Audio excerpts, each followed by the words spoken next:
Warren Smith, how do you deal with the statement where people will come back to you with Oprah is a Christian? One of the things I did is I wrote this booklet, Oprah Winfrey's New Age Christianity and the Emperor's Clothes, to definitively demonstrate through quote after quote why that's true. But the bottom line is that she said that the teachings of A Course in Miracles can change the world. She recommends it. She ran it on her radio program, as we mentioned before, daily, and it's reputedly new revelation from Jesus Christ, and that Jesus says that a slain Christ has no meaning. We talked about this, but let's just go over it again. Do not make the pathetic error of clinging to the old rugged cross.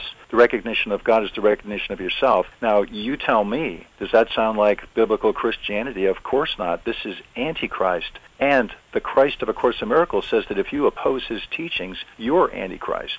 So I hate to say it, but Oprah Winfrey has an Antichrist New Age Christianity that is no Christianity at all. You know, I think the weight of the guests she's had over and over, Jan, and I mentioned this off air, that Brian Weiss and Louise Hay, who's the publisher for many New Age authors and speakers, Wayne Dyer, Deepak Chopra, the list goes on and on. Neale Donald Walsch we're going to talk about, but so many others, who she's quoting, who she's lifting up, the 8 or was it a 10-week course she did with Eckhart Tolle every Monday night back in 2008. The things she was saying and doing and the people she was putting up there, I don't care if she quoted scripture right side by side of it, you'd have to say this isn't Christianity. You know, actually there are some who are calling her out, and somebody did on her own program. This is a little while ago now, and this is, again, it's Oprah who's trying to defend her way out there theology, and somebody challenges her on her program. The spirituality and the forces of God, but I also believe that there are two forces that are here with us.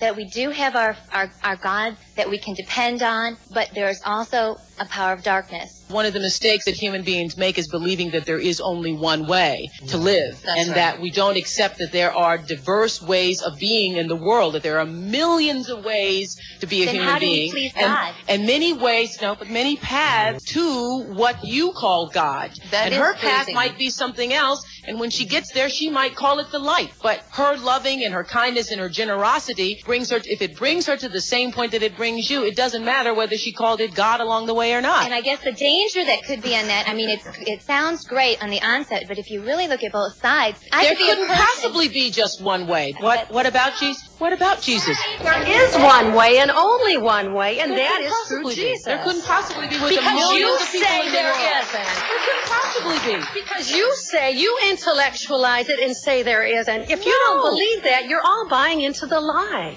Okay, Warren, the other booklet we're carrying, because there are two that you've written, and you referred to it as a book a little earlier. It's really a booklet, and it's Oprah Winfrey's New Age Christianity, and it's kind of part 1 and part 2. Oprah Winfrey's New Age Christianity, Neale Donald Walsch, God and Hitler. So it's part 1 and part 2. And again, I got lots of booklets. Just look it up under pamphlets on our website, folks. But you say this. You say, several months after the events of 9/11, Oprah Winfrey did a special program on the 10 most memorable thinkers she had ever met. One of these memorable thinkers was a controversial New Age channeler by the name of Neale Donald Walsch, who teaches, among other things, that we are all gods and that Hitler went to heaven. Oprah's high praise of Walsch provides important insight into the strong New Age beliefs she attempts to pass off as being Christian. Okay, who's Neale Donald Walsch, and how did he turn up here with a booklet about him, God, and Hitler? Neale Donald Walsch, he had a number of different jobs over the years. He was on radio, he was a salesman, and he was very distraught one night back in 1992, and he just sort of threw everything out there into the universe towards whatever God was,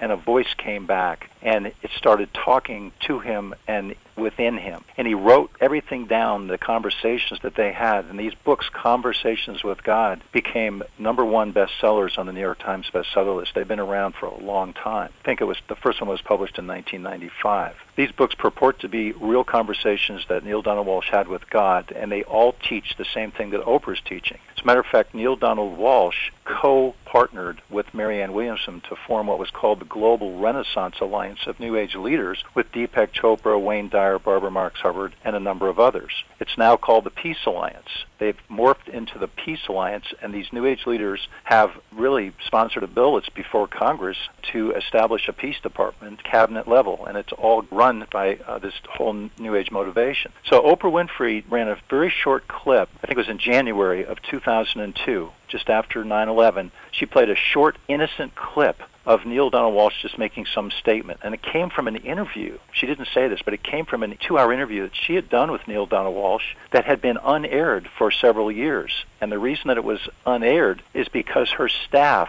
said this. Neale Donald Walsch at an insiders conference said that they did not air the 2-hour interview because her staff said, quote, "We've watched this program 8 times and all of us agree it's just too soon. Neale, you're way ahead of the curve. We can't put this on now." So what she did is instead of running some of the controversial stuff in the interview, she ran this very innocuous 2-minute clip that gave him, what he said, just tremendous book sales. It was like 1 minute and 57 seconds, and his books just took off like crazy, the Conversation with God books. Jan, let me just read some of the things that Neale Donald Walsch's God told him, and most of these are in Conversations with God Book 2. Oprah held up in this unaired interview, according to Walsch, Conversations with God Book 1 and said, "This is my favorite book." She was basically about to launch Neale Donald Walsch into the stratosphere of book sales that all of her other New Age authors. But listen to some of these quotes. This is supposedly God. "The mistakes Hitler made did no harm or damage to those whose deaths he caused. Those souls were released from their earthly bondage like butterflies emerging from a cocoon." Another quote from this God of Neale Donald Walsch is that Oprah is highly recommending Neale Donald Walsch. This God says, "So the first thing you have to understand, as I've already explained to you, is that Hitler didn't hurt anyone. In a sense, he didn't inflict suffering, he ended it.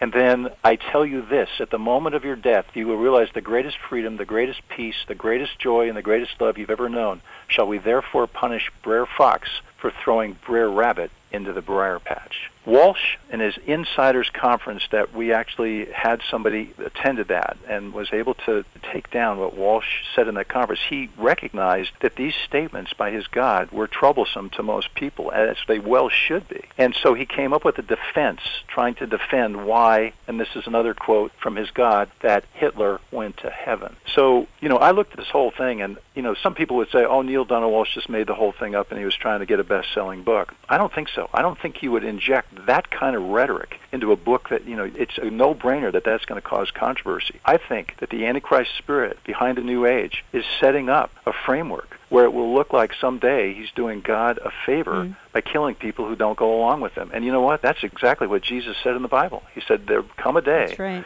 where people will think they're doing God a favor by killing people. Now, that's a very strong, severe thing that I just said. But why aren't we looking at this more carefully? Why hasn't this been brought out more? This is very dangerous stuff. And this whole idea that God is in everyone, we're being told that humanity is one body. Everyone is God. Everyone is Christ. If you don't subscribe to that, which Bible-believing Christians wouldn't, then you're like a cancer cell in that body. And a body doesn't function well if there are cells that are misfiring. And what they say in the New Age teachings that I've documented in False Christ Coming is that those cells need to be healed or eliminated.